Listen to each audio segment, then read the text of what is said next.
प्याज के पराठे। आइए आपको ले चलते हैं महिमा के घर, जो फिलहाल तो बड़ा शांत शांत लग रहा था।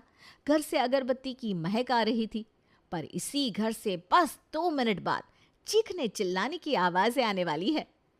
अपनी पूजा खत्म कर महिमा रसोई खाना बनाने जाती है। आज तो बड़ी लेट हो गई, 10:30 बज गए। 11 बजे तो ये दुकान के लिए निकल जाएंगे। आधे घंटे में क्या बनाऊं? पोहा बना देती हूँ, राहुल को भी पसंद है, पूजा भी खा ही लेगी। महिमा पोहे के लिए टमाटर मिर्ची कट कर रही थी कि तभी खिड़की से प्याज का छिलका उड़कर अंदर आ जाता है। अपने काम में लगी महिमा का ध्यान उस छिलके पर नहीं जाता और वो पोहा बनाती रहती है। तभी वो छिलका उसके पैर के नीचे आ जाता है और वो चीख पड़ती है। ये पैर के नीचे क्या आ गया? कच्ची आवाज आई, कहीं कोई चिलचट्टा तो नहीं? हे भगवान, राम राम राम। कितनी बार बोला पूजा के पापा को लक्ष्मण रेखा ले आइए, रसोई में चिलचट्टे हो गए, पर नहीं, इनको तो फोन से ही फुर्सत नहीं है। अरे पूजा इधर आ, तो मेरे हाथ पैर काम नहीं कर रहे, जरा देख तो मेरे पैर के नीचे क्या आ गया, मुझसे तो देखा भी नहीं जाएगा। पूजा अपने कमरे से भागती हुई रसोई में आती है। कहाँ कुछ है मम्मी? बेकार में ही चिल्लाती हूँ, मेरा तो हार्ट फेल हो जाता है। कोई चिलचट्टा नहीं है यहाँ। हे भगवान, अच्छा हुआ बच गए, पाप नहीं लगा मुझे। वो जरूर भाग गया होगा। आप उस पर चढ़ गई और वो जिंदा बचा होगा कि भाग पाए? अरे वो जरूर मारकर आपके पैर के नीचे चिपका हुआ होगा, जरा दिखाना तो पैर। कांपती हुई महिमा अपने पैर अपनी बेटी को दिखाती है और अपनी माँ के पैर के नीचे से प्याज का छिलका अलग करते हुए पूजा कहती है। कोई चिलचट्टा नहीं है मम्मी, यहाँ तो प्याज का छिलका है। प्याज हमारे घर कहाँ से आया? अब प्याज इस्तेमाल कर रही हो मम्मी? अरे पागल हो गई है क्या? ये तू क्या कह रही है? तेरे पापा ने सुन लिया ना तो तेरे साथ मुझे भी घर से निकाल देंगे। तभी खिड़की से और प्याज के छिलके उड़कर अंदर आ जाते हैं। ये नाश पीटी बंगालन मेरी जान खाकर ही मानेगी। कितनी बार मैंने बोला है इसे कि अपना कचरा कचरे वाले डिब्बे में डाला कर, पर नहीं, इसे तो हमारे घर के आगे ही अपने घर का कचरा डालना होता है। उड़कर आ गए ना प्याज के छिलके रसोई में। ये लो मम्मी बेलन, और पूजा कर दो उस पड़ोसन की। और हाथ में बेलन लेकर महिमा अपनी पड़ोसन मोमिता के घर पहुंच जाती है। अरे बंगालन, बाहर आ। तुझे पता है ना हमारे घर में ये प्याज लहसुन नहीं चलता, तो क्यों फेंके तुमने प्याज लहसुन के छिलके मेरे घर के बाहर? हैं? मेरे घर के नियम भंग करना चाहती हो तुम? इस बार तुम्हारे घर के बाहर फेंका है, अगली बार अंदर फेंक दूंगी। बोला आया, ये मोहल्ला किसी के बाप दादा का नहीं है जो मेरे को रोके। आने दीजिए उनको, बताता है मैं फिर। तभी जिम से लौटता हुआ राहुल अपनी माँ को ममता से लड़ता देख लेता है और बीच में आकर खड़ा हो जाता है। अरे क्या सुबह सुबह तुम पड़ोसी के मुंह लग रही हो? मम्मी अंदर जाओ। हाँ हाँ ले जाओ, इस मोटा औरत को ले जाओ अंदर। मोटा नहीं मोटी होता है आंटी जी, आप पहले बोलना सीख लीजिए। और आप जिस हिसाब से सोसाइटी गंदी करी है ना, सेक्रेटरी से बात मैं करके रहूँगा। प्याज का छिलका नहीं हो गया कोई एटम बॉम्ब। महिमा से पूजा, पूजा से राहुल, अब बचे थे तो घर के और 3 लोग, तो उन तक तो बात पहुंचनी ही थी। सब आपकी ही गलती है। क्या जरूरत थी रसोई की खिड़की खुला रखने की? ना खिड़की खुली रहती ना ये सब होता। आप तो बस मुझे ही हर बात पर गलत कहिए। इस बार गलती उस बंगालन की थी। जब बहू घर पर थी तो हर चीज का इल्जाम तुम उसके सर मार देती थी, और आज वो नहीं है तो पड़ोसन पर इल्जाम लगा रही हो। अच्छा याद दिलाया आपने। ये शिल्पा जाकर अपने मायके में बस गई है क्या? पूजा जरा अपनी भाभी को कॉल करो, यहाँ बुला। इतना बड़ा मसला हो गया है यहाँ, और घर की बहू घर पर नहीं है। राहुल खड़ा ये सब गौर से देख रहा था और अपनी किस्मत पर रो रहा था, और टेंशन से कहीं उसका माथा फट ना जाए, इसलिए वो शाम को अपनी गर्लफ्रेंड प्रिया से मिलने जाता है। ये वेटर ना आज मुझसे पीट जाएगा। अरे भाई कितनी देर लगेगी प्याज के पकौड़े लाने में? चाय ठंडी हो रही है यहाँ। एक बात बताओ प्रिया, तुम सच में मुझसे प्यार करती हो? नहीं भाई, मैं तो 7 साल से बस टाइम पास कर रही हूँ, टीपी। वेल्ला समझाए क्या मुझे? तो अगर तुम मुझसे शादी करना चाहती हो तो छोड़ दो प्याज व्याज। क्या क्या क्या? 1 मिनट, क्या कहा तुमने? प्याज छोड़ दूँ? मैं तुम्हें ना छोड़ दूँ? वैसे भी ये ज़रूरी तो नहीं कि हर जन्म में शादी की ही जाए। तुम्हें मजाक लग रहा है क्या प्रिया? सिर्फ प्याज के छिलके के कारण आज सुबह से मेरे घर का माहौल ख़राब हुआ पड़ा है। हर रोज़ इस बात पर कोई ना कोई बहस हो ही जाती है। कोई भी हमारे घर में प्याज नहीं खाता, और प्याज आना तो दूर, प्याज की बात करना भी मना है। और एक तुम हो जो बिना प्याज के खाना खा ही नहीं पाती। तुम हमारे घर पर कैसे मैनेज करोगी? अरे यार, तुम अपने घर पर हमारे रिलेशनशिप को डिस्क्लोज कर दो, बाकी मैं देख लूँगी, छिप कर खा लूँगी प्याज, किसी को नहीं पता चलेगा। डोंट वरी बाबा। पर प्लीज़ तुम अपने परिवार वालों को अच्छे से समझा देना कि मेरे घर वालों के सामने भूल कर भी प्याज का नाम ना ले। अच्छा ठीक है, लहसुन का नाम लूँगी। प्रिया। और जैसा राहुल ने बताया था, प्रिया बिल्कुल वैसा ही करती है।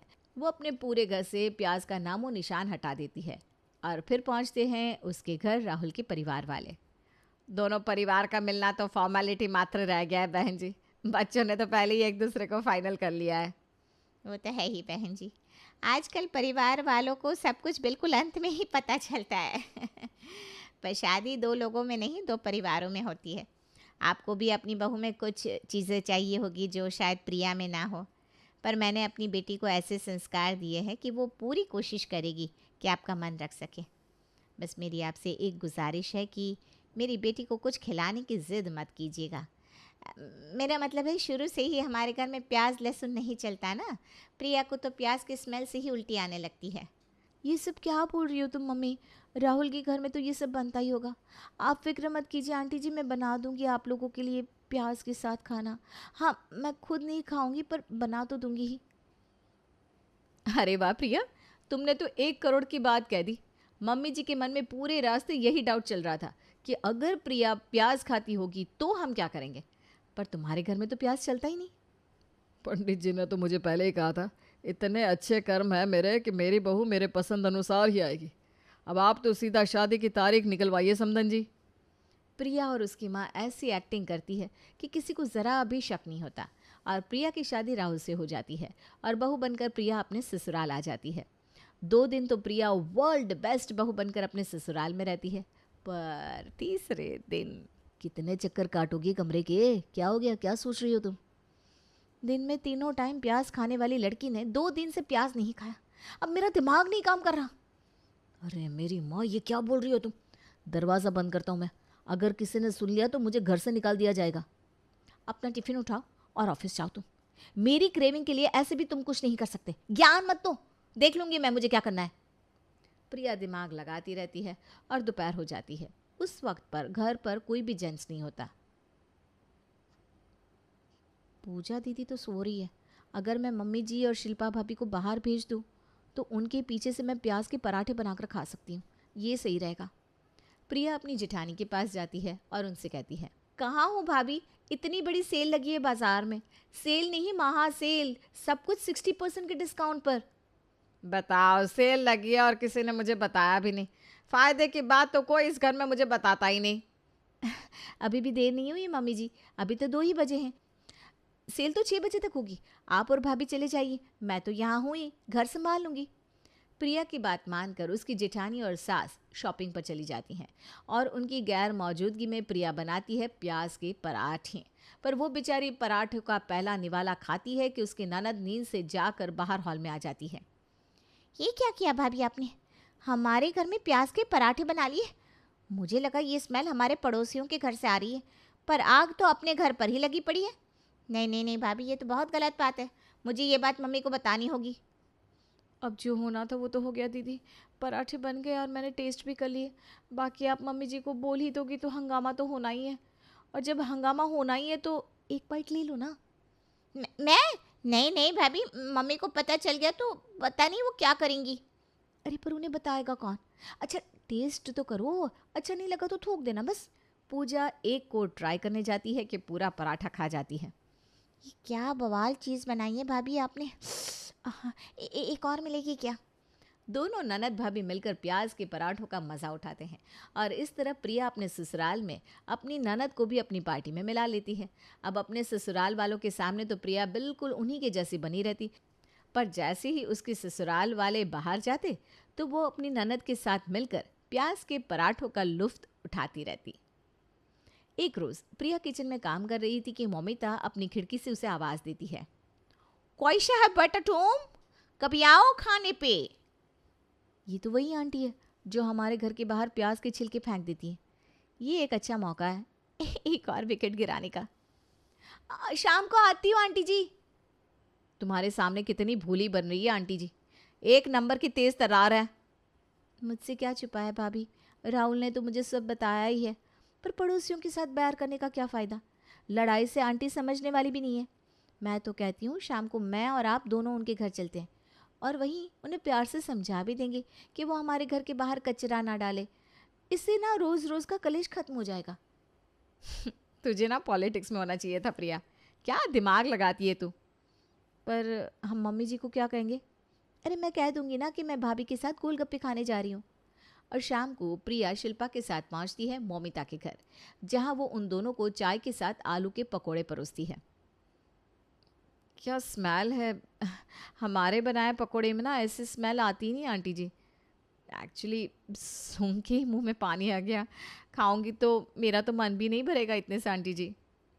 सच्ची बेटा, थैंक यू थैंक यू, तुम खाओ, होम और लाता है। शिल्पा एक एक करके पकोड़े खाती जाती है और प्रिया ये सब देखकर हैरान थी, क्योंकि आलू के पकोड़े के मसाले में प्याज और लहसुन भी थे। भाभी ने अगर बचपन से प्याज नहीं खाया है तो इन पकोड़ों को खाकर उन्हें उल्टी क्यों नहीं आ रही? वो तो इतने शौक से ये पकोड़े खा रही है, मानो प्याज उनका फेवरेट हो। भाभी, इन पकोड़ों में प्याज है, आप तो प्याज नहीं खाती, फिर आज कैसे? मुझे देखिए, मैं तो इन्हें छू भी नहीं पाई। छी, स्मेल कितनी अजीब है इनकी, आपसे कैसे बर्दाश्त हो रही है? ओ डाडा, हम तो भूल ही गया था, तुम लोग प्याज नहीं खाता। सुन लिया आपने, उन पकोड़े में प्याज था। ये क्या कर दिया भाभी आपने? घर पर पता चला तो अंदाजा भी है आपका क्या होगा। ये सुनते ही शिल्पा थर थर कांपने लगती है और रोते हुए कहती है, वो क्या है ना प्रिया, मैं प्याज खाती हूँ, प्याज के पराठे, प्याज के पकोड़े, यहाँ तक कि प्याज का अचार भी। यहाँ तो जब भी बाहर निकलती थी तो मम्मी जी के साथ ही निकलती थी, तो अपनी मर्जी का कुछ खा भी नहीं पाती थी, इसलिए ना मैं बीच बीच में अपने मायके चली जाती हूँ। ये बात मैंने अपने ससुराल वालों से छुपा कर रखी है, प्लीज़ तुम किसी को मत बताना। प्याज खाने से कोई पाप थोड़ी ना लगता है भाभी, और हम कौन सा किसी को ज़बरदस्ती प्याज खिला रहे हैं। हम तो बस खुद प्याज खाने की आज़ादी चाहते हैं, पर हमें उसके लिए पहले मम्मी जी को मनाना होगा और इसके बाद पापा जी तो मान ही जाएंगे। अगली सुबह सास और दोनों बहुएं मिलकर नाश्ते की तैयारी कर रही थी। तभी बातों बातों में शिल्पा अपनी सास से कहती है, आपके पिताजी तो वैद्य थे ना मम्मी जी, और आयुर्वेद में तो लहसुन औषधि की तरह इस्तेमाल की जाती है। आपने तो प्याज लहसुन देखा ही होगा। हाँ, मेरे पापा तो खाली पेट लहसुन की कलियां निकल जाते थे, और प्याज से ना लू नहीं लगती। देखा जाए तो फ़ायदे बड़े हैं इन चीज़ों के। मेरी माँ बनाती थी भिंडे और प्याज की सब्ज़ी खाकर मज़ा ही आ जाता था। पर जिस दिन ब्याह कर यहाँ आई, उस दिन रसोई में प्याज के पराठे बन रहे थे। मेरी दादी सास ने खाए और खाकर परलोक से धार गई। बस उसके बाद से इस घर में कोई प्याज का नाम भी नहीं लेता। अच्छा, तो ये बात है।